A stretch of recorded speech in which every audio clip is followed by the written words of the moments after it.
Bismillahirrahmanirrahim. Assalamualaikum warahmatullahi ta'ala wabarakatuh.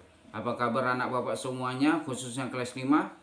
Alhamdulillah, mudah-mudahan anak bapak sehat walafiat dan bisa mengikuti pembelajaran daring pada hari ini. Sebelum kita mulai pembelajaran, mari kita baca doa bersama-sama. Bismillahirrahmanirrahim.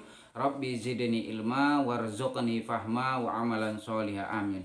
Baik anak bapak sekalian, hari ini kita berjumpa lagi dalam pembelajaran bahasa Arab secara daring.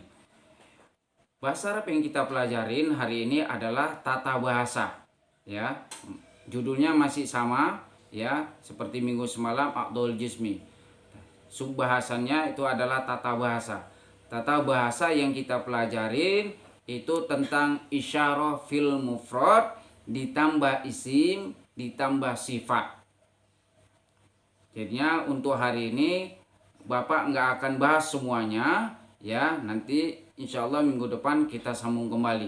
Hari ini yang kita bahas ya di buku cetakmu, sekarang buka halaman 10. Udah dibuka buku cetaknya halaman 10, kitab An-Rabiahnya ya. Di situ ada isim lil mufrad ditambah isim ya, isyarah lil mufrad ditambah isim. Sifatnya insya Allah minggu depan kita sambung kembali. Baik, udah dibuka ya.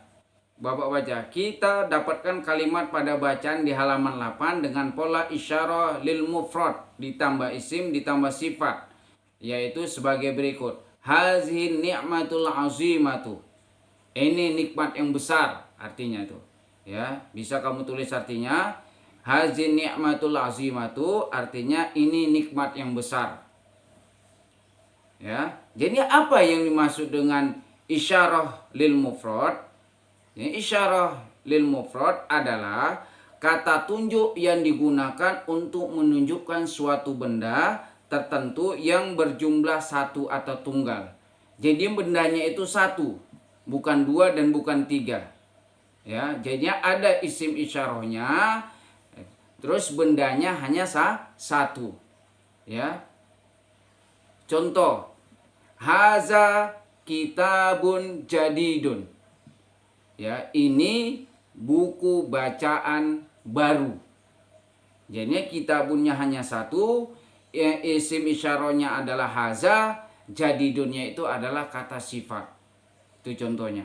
Jadinya haza isim isyarah, kitabun bendanya, sedangkan jadidun adalah kata sifatnya.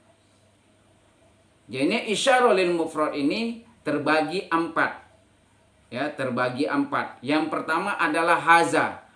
Haza itu artinya ini. Ya, ini sebuah. Itu menunjukkan laki-laki. Yang kedua hazihi. Ya, hazihi.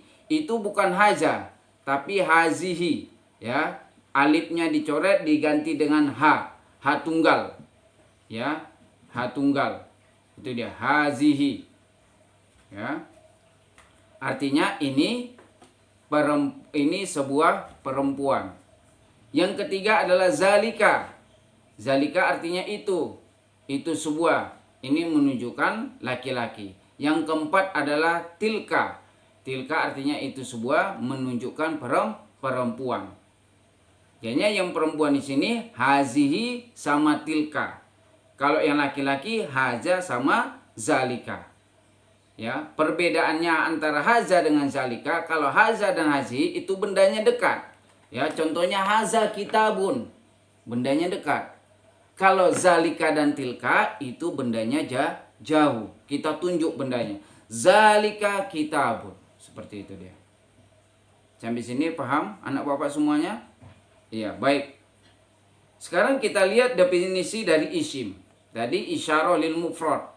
Itu adalah kata tunjuk yang digunakan untuk menunjukkan suatu benda tertentu yang jumlahnya satu atau tunggal. Sekarang isim.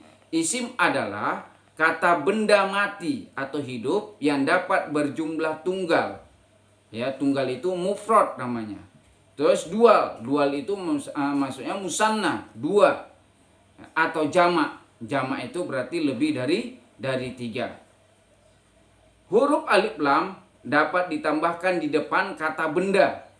Nah, di depannya ditambah huruf alif lam. Kita lihat contohnya halaman 11.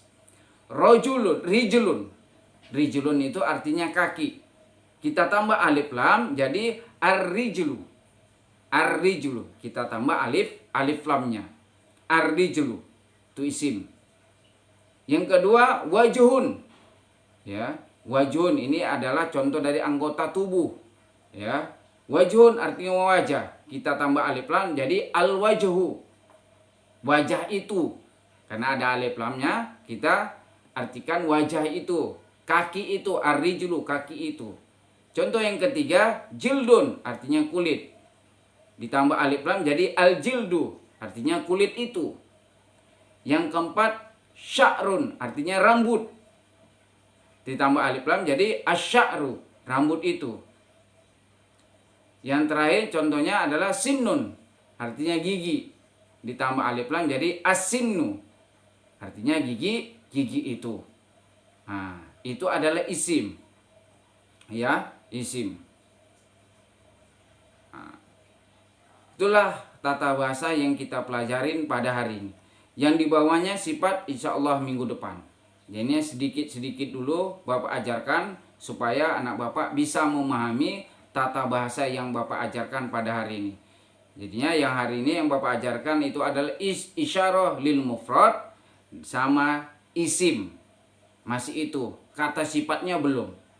Ya, jadinya ada isyarah, isim isyarah itu haza, hazihi, zalika dan tilka, baru ditambah isim. Isim itu benda, berupa benda mati. Ar-rijlu, hazar rijlu. Jadinya kaki ini. Kenapa kaki ini? Tawilun, panjang. Nah, itu nanti kata sifatnya kita akan pelajari insya Allah minggu depan. Faham tuh anak Bapak? Iya. Jadi tugasmu hari ini hanya memahami materi yang Bapak ajarkan pada hari ini. Jadinya kamu baca halaman 10 sampai halaman 11 contohnya. Ya, sifat itu belum. Insya Allah minggu depan kita sambung kembali. Ya, baca kamu pelajarin. Ya, kalau ada yang kurang jelas bisa tanyakan langsung sama Bapak. Bapak akhiri. Assalamualaikum warahmatullahi taala wabarakatuh.